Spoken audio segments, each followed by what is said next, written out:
ಇದ್ರೆ ಸರ್ ಯಾವ್ದೋ ಒಂದು ಪವರ್ ಟಿವಿ ಏನಾದ್ರೂ ನೋಡಿದೆ ಮೋಸ್ಟ್ಲಿ ನನಗಿನ್ನ ಜಾಸ್ತಿ ಅವ್ರಿಗೆ ಗೊತ್ತಿರುತ್ತೆ ಅನ್ಸುತ್ತೆ. ಡೀಟೇಲ್ಸ್ ಬಂದಾದ್ಮೇಲೆ 20 ಕೋಟಿನ 1 ಲಕ್ಷ 1 ಕೋಟಿನ 50 ಲಕ್ಷನ ಅನ್ನೋದನ್ನ ತಿಳ್ಕೊಂಡು ನೆಕ್ಸ್ಟ್ ಮಾತಾಡ್ತೀನಿ ಸರ್. ಯಾಕೆಂದ್ರೆ ನನಗಿನ್ನ ಜಾಸ್ತಿ ಅವ್ರಿಗೆ ಗೊತ್ತಿರುತ್ತೆ ಅನ್ಕೋತೀನಿ. ಯಾರು ನನ್ನ ಬಗ್ಗೆ ಏನೋ ನ್ಯೂಸ್ ಮಾಡಿದಾರಲ್ಲ ಅವ್ರ ಆಧಾರಗಳು ಇಟ್ಕೋಬೇಕಲ್ವ ಸರ್ ನನ್ನ ಹತ್ರ ನ್ಯೂಸ್ ಮಾಡಕ್ಕಿಂತ ಮುಂಚೆ ಏನ್ ತಗೊಂಡಿದೀವಿ ಏನು ಅಂತ. ಅಲ್ಲ ನಾನು ಹೇಳ್ತಾ ಇದ್ದೀನಲ್ಲ, ಒಬ್ರು 50 ಲಕ್ಷ ಹೇಳ್ತಾ ಇದಾರೆ, ಇನ್ನೊಂದು 1 ಕೋಟಿ ಹೇಳ್ತಾ ಇದಾರೆ, ಇನ್ನೊಂದು ಒಬ್ಬ ಯಾರೋ 20 ಕೋಟಿ ಒಂದು ಯಾವ್ದೋ ಬಿಲ್ಡಿಂಗ್ ತಗೊಂಡ್ಬಿಟ್ಟಿದೀನಿ ಅಂತ ಅಂದ್ಬಿಟ್ಟು ಜಸ್ಟ್ ಅಷ್ಟೆಲ್ಲ ಬೇಡ ಸರ್. ಜಸ್ಟ್ 5000 ರೂಪೀಸ್ ನನ್ನ ಬಗ್ಗೆ ಏನಾದ್ರೂ ತಗೊಂಡಿದೀನಿ ಅಂತ ಜಸ್ಟ್ 5000 ರೂಪಾಯಿ ಕೊಟ್ರೆ ನಾನು 1 ಕೋಟಿ ಕೊಡ್ತೀನಿ ಸರ್. 5000 ತಗೊಂಡಿದೀನಿ ಅಂತ ಹೇಳಿ ತೋರ್ಸಿದ್ರೆ 1 ಕೋಟಿ ರೂಪಾಯಿ ಕೊಡ್ತೀನಿ. ಇದು ಪ್ರೆಸ್ ಮುಂದೆ ನಾನು ಅನೌನ್ಸ್ ಮಾಡ್ತಾ ಇದ್ದೀನಿ. ಸಾಕ ಸರ್? ಅಲ್ಲ ಹೇಳಿರೋದು ಒಂದೇ. ಒಂದ್ ನಿಮಿಷ ಅದೇನೋ ನಡೀತಾ ಇದೆಯಲ್ಲ ಲೀಗಲ್ ಇದು ಸರ್. ನಡೆದಾದ್ಮೇಲೆ ಮಾತಾಡ್ಬೇಕು ಸರ್. ಅಂದ್ರೆ ಹೆಸರೇ ಇಲ್ಲದೆ ಉದ್ದೇಶಪೂರ್ವಕವಾಗಿ ಮಾಡುವಂತದ್ದನ್ನ ತಪ್ಪು ಅಂತ ಹೇಳ್ತೀನಿ ಅಲ್ವಾ. ಇವಾಗ ನಿರ್ಮಾಪಕರು ಹೇಳಿದ್ರಲ್ಲ ನನ್ನ ಬಗ್ಗೆ ಕಂಪ್ಲೇಂಟ್ ಮಾಡಿಲ್ಲ, ನನ್ನ ಬಗ್ಗೆ FIR ಇಲ್ಲ, ಇನ್ನೊಂದಿಲ್ಲ ಅಂತಂದಾಗ ನಾನೇ ನೋಡ್ತಾ ಇದ್ದೀನಿ ಮನೇಲಿ ಕೂತ್ಕೊಂಡು ನನ್ನ ಹೆಂಡತಿ ಮಕ್ಳ ಜೊತೆ ನನ್ನ ಮಗನ ಜೊತೆ ಆಟ ಆಡ್ತಾ ಇರ್ಬೇಕಾರೆ AP ಅರ್ಜುನ್ ಅರೆಸ್ಟ್ ಅಂತ ಬರ್ತಾ ಇದೆ. ನಮ್ಮ ಅಮ್ಮನ ಪಕ್ಕದಲ್ಲಿ ಕೂತಿದ್ದೀನಿ, ಹೆಂಗಾಗ್ಬೇಕು ನನಗೆ?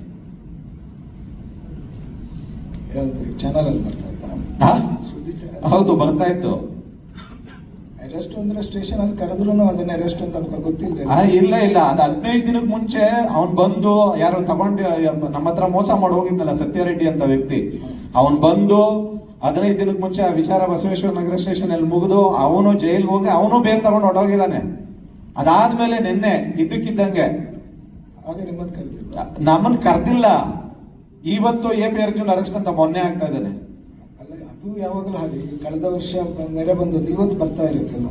ಹಂಗೆ ಆತರ ನೆರೆ ಹೊರೆಗಳೆಲ್ಲ ಬರ್ತಿರುತ್ತೆ, ಪ್ರವಾಹ ಬರ್ತಾ ಇರುತ್ತೆ ಸರ್. ಅಲ್ಲ ನೆರೆ ಬಂದಿರುತ್ತೆ, ಅದು 15 ದಿವಸ ಮೊದಲ ಗೊತ್ತಿರಲ್ಲ ಅದಷ್ಟೇ. ಅರ್ಜುನ್ ಒಬ್ಬಂದೇ ಇದು ಮಾಡಿರೋದು ಸರ್. ತುಂಬಾ ಜನದ ಹೆಸರು ಬಂದಿದೆ ಅಲ್ಲಿ. ಯಾಕೆಂತಂದ್ರೆ ಅವನು ತಗೊಂಡಿರೋನು ಒಬ್ಬನ ಹತ್ರ ತಗೊಂಡಿಲ್ಲ.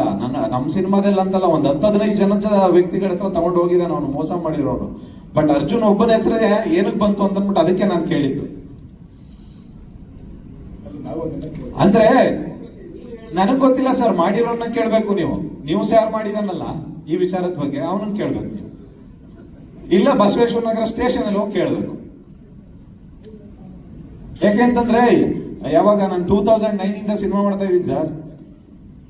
ಅಂಬಾರಿ ಯೋಗಿ ತುಂಬಾ ಜನ ಹೊಸಬ್ರನ್ನೆಲ್ಲ ಅಂಬಾರಿ ಯೋಗಿನ ಇಂಟ್ರೊಡ್ಯೂಸ್ ಮಾಡ್ಬೇಕಾದ್ರೂ ಕಮಿಷನ್ ತಗೋಬೇಕಾಗಿತ್ತು. ಧ್ರುವನ್ನ ಇಂಟ್ರೊಡ್ಯೂಸ್ ಮಾಡ್ಬೇಕಾದ್ರೂ ಕಮಿಷನ್ ತಗೋಬೇಕಿತ್ತು. ಧನಂಜಯ ಒಂದು ಸಿನಿಮಾ ಮಾಡ್ಬೇಕಾದ್ರೂ ಕಮಿಷನ್ ತಗೋಬೇಕಿತ್ತು. ಕಿಸ್ ಸಿನಿಮಾ ಮಾಡ್ಬೇಕಾದ್ರೂ ವಿರಾಟ್ ಮತ್ತೆ ಶ್ರೀಲೀಲನ ಹತ್ರನೂ ಕಮಿಷನ್ ತಗೋಬೇಕಾಗಿತ್ತು. ಹಂಗಂದ್ರೆ ನನ್ನ ಹತ್ರ 5 ಕಾಂಪ್ಲೆಕ್ಸ್ ಇರ್ತಾ ಇತ್ತು, 5 ಮನೆ ಇರ್ತಾ ಇತ್ತು ಸರ್. ಅಲ್ವಾ ಸರ್? ಈಗ ಒಂದೂ ಇಲ್ಲ ಸರ್.